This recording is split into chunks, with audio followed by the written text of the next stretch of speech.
भगवान ने बोला कि एलिनो की ऐसी की तैसी बारिश होना है तो होना है, तो करवा रहे हैं बारिश हो।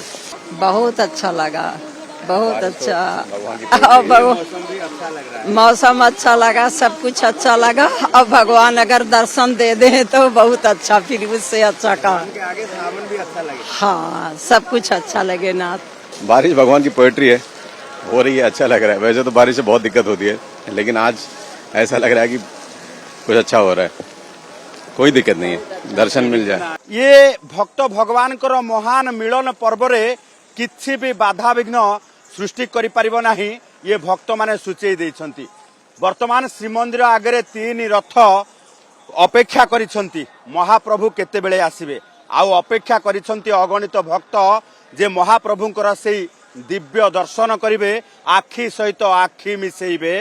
कारण सेई आखि सहित आखि मिसेइबा पाई वर्षटीए अपेक्षा करने को पड़ुची।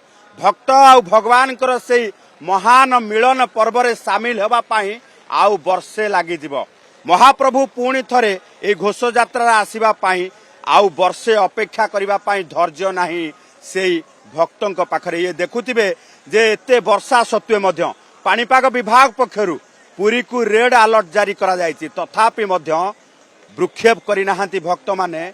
अगणित भक्त आसी बड़दाण्ड रे पहुंचुछंती एवं ये राति तमाम वर्षा हेउची, अनेक स्थान रे पानी जमा हेइची। जेतेबेले अग्निशम बाहिनी एवं म्युनिसिपालिटी पक्षरु जल निष्कासन करबा पाई मोटर लगा जायची, से मोटर लगा जाऊ कि डंगा पड़ू किछि भी का खातिर नकरी आज पहुंची सेई भक्त माने। एवं देखुथिबे जे जय जगन्नाथ ध्वनि रे प्रकम्पित हेउची बड़दाण्ड एवं किए छता को आश्रा करिछि, आउ किए जरी पाल तले निजकू ढांकी दउची। कारण ये वर्षा झिपझिप होउची सत, किंतु महाप्रभु जेतेबेले आसीबे सबु कष्ट दूर हो जाबा। आमे प्रतिक्रिया एठू आरंभ करबा। ये दुई जण झारखंड रो आसीछंती। हाँ हाँ, आम झारखंड रो आसीछु।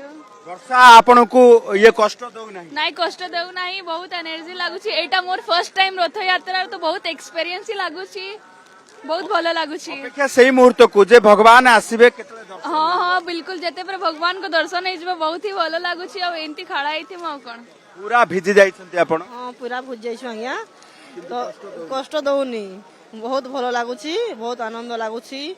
माने आमे भाभी नथिनु कि बड़ माने ठाकुर बड़ दान को आसीमु बोली, लेकिन महाप्रभु आम मान को आनी आसिले टणेइले आसिनु। बहुत माने वर्ष माने जिमु जिमु रथ यात्रा रे बोली भाबुथनु, लेकिन आसी न पारुथनु। लेकिन जेबे जरी न लागिवो बड़ दांड को माने पहुंची पारिमु। जरी जदि न लागिवो आपण बड़ दांड रे भी पहुंची पारिबेनी। महाप्रभु को दर्शन तो अलगा कथा, किंतु डोरी लागिची, वर्षा होउची, ता भितरे कष्ट किंतु काहा को हो नाही। कारण महाप्रभु श्रीमंदिर भितर आसीबे। आमे आउ किछि प्रतिक्रिया नबा। कोठु आछंती? आमे झारखंड राष्ट्र। आपण कष्ट हो नाही? नहीं नहीं कष्ट नहीं हो, पूरा शरीर होता। उदा शरीर उदा अछि, भगवान दर्शन करते आइछु ना। ओ मुहूर्त को अपेक्षा करिसंती आपण कि जगन्नाथ आसीबे तांको देखिबा को सेही पई आछू आमे। तो वर्षा आपण कष्ट दउ नाही? वर्षा अलगा कथा, ठाकुर को देखिबा जो खुशी अछि सेडा अलगा कथा। किछि भी आपण को बाधा विघ्न रोकी परिबो नाही ना। ये देखुथिबे जे भक्तंकर किभଳି भाबे प्रतिक्रिया। आउ किछि भक्तंकर मध्य नबा प्रतिक्रिया। जेते झड़ आसने आमे मानिमु ना, किंतु प्रभु का दर्शन करिवु। आसीजु माने पैसा खर्च करी प्रभु का दर्शन आखि आखि मिले कि जीवो। आखि को आखि मिले देले ये वर्षा भी कौनसी प्रकार कष्ट देव नाही, एवं आखिरे आखि मिसी गले सबु कष्ट दूर हो जिवो। ये होउची भक्तंकर भावावेग, ये होउची भक्तंकर से जो रही महामिलन पर्व रे भगवान को पाई समर्पित से बाणी। एवं आमे आउ किछि प्रतिक्रिया नबा। केते समय धरि अपेक्षा करिसंती आपण? 4 किछि कष्ट दउनी आपण?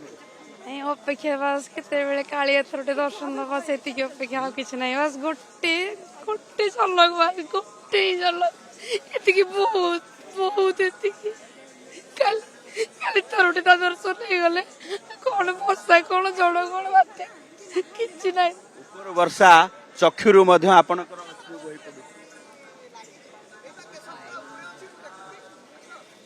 ये होउची सेई भक्तर भावावेग। जे उपरु वर्षा होउची किंतु चक्षुरु सेई अश्रु बोही पडुची जे सेई भाव सेई बेग सेई आवेग सबु किछि ए बड़दाण्ड रे अछि आमे आउ किछि कोन कहबा को चाहिबे पूरा तथा बहुत खुशी लगुच जगन्नाथ को देखा तो बहुत इच्छा थिला आगरू भी बहुत भल लगुच आ भगवान डाकुच जल्दी कि वर्षा छाड़ी जाऊ आम ठाकुर को जल्दी दर्शन करूँ अपेक्षा कर जे भक्तंकर ये होची प्रतिक्रिया एवं प्रतिक्रिया जेतेबेले दउछंती आखिरे लुह आसी जाउची कारण या भितरे समस्तंकर गोटे अपेक्षा गोटे समय को अपेक्षा जे महाप्रभु केतेबेले श्रीमंदिर बाहरिबे आ दर्शन देबे।